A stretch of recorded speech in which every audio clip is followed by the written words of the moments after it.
সেখানে তোমরা হয়তো যোগ বিয়োগ গুণ সবই করেছো, কিন্তু যোগ বিয়োগ গুণ করার একটা নিয়ম আছে, ঠিক আছে?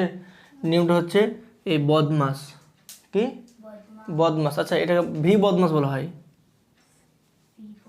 ভি বদমাস, ভি বদমাস, ঠিক আছে? ফুল ফর্ম মানে প্রত্যেকটা লেটারের একটা আলাদা নাম আছে। দেখো প্রথমে হচ্ছে বি, বি মানে কি? বি মানে হচ্ছে ব্র্যাকেট, ব্র্যাকেটের বাংলা হচ্ছে বন্ধনী। এবার বন্ধনী কত রকম জানো? রেখা বন্ধনী, উপরেরটা হচ্ছে রেখা বন্ধনী, তারপরে ফার্স্ট ব্র্যাকেট, সেকেন্ড ব্র্যাকেট আর থার্ড ব্র্যাকেট। তাহলে কোনো অঙ্কে যদি সবগুলোই থাকে, একটা অঙ্কের মধ্যে ফার্স্ট রেখা বন্ধনী আছে, ফার্স্ট ব্র্যাকেট আছে, সেকেন্ড ব্র্যাকেট আছে এবং থার্ড ব্র্যাকেট আছে, তাহলে আমাকে প্রথমে ফার্স্ট ব্র্যাকেটের কাজটা করতে হবে। মানে ওখানে যে যোগ বিয়োগ গুণ দেওয়া আছে প্রথমে, ওইটাকে আমাকে আগে যোগ বিয়োগ করতে হবে, ঠিক আছে? ওটা হওয়ার তাহলে প্রথমে বি মানে কি? ব্র্যাকেট বললাম। ও মানে হচ্ছে অফ, অফের বাংলা হচ্ছে এর, তোমরা ইংলিশে পড়বে, ঠিক আছে? তাহলে অফ মানে কি হচ্ছে? অফ মানে কি? এর। এর মানে কিছু না, এর মানে হচ্ছে, আর এর মানে হচ্ছে গুণ।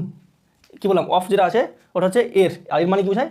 গুণ। মানে যেখানে অফ থাকবে সেখানে কিন্তু আমাকে গুণ দিতে হবে, ঠিক আছে? দেখো ডি মানে হচ্ছে ডিভিশন, ডিভিশন মানে কি? ভাগ।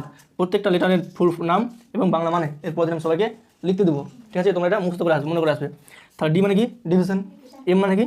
Multiplication, M U L mul T I, multi, P L I plication, C A T I O N cation, না জানতে হবে, ঠিক আছে?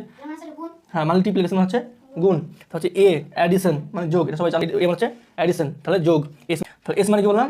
সাবট্রাকশন, সাবট্রাকশন মানে হচ্ছে বিয়োগ। তাহলে এই নিয়মে করতে হবে, প্রথমে ব্র্যাকেটের কাজ করতে হবে, তারপরে অফের কাজ। অফ মানে কি বললাম? অফ মানে গুণ বসাবো, ঠিক আছে? অফটা আমরা শিখবো। দেখো ডি মানে ভাগ, তারপর এম মানে গুণ, এ মানে যোগ, এস মানে বিয়োগ।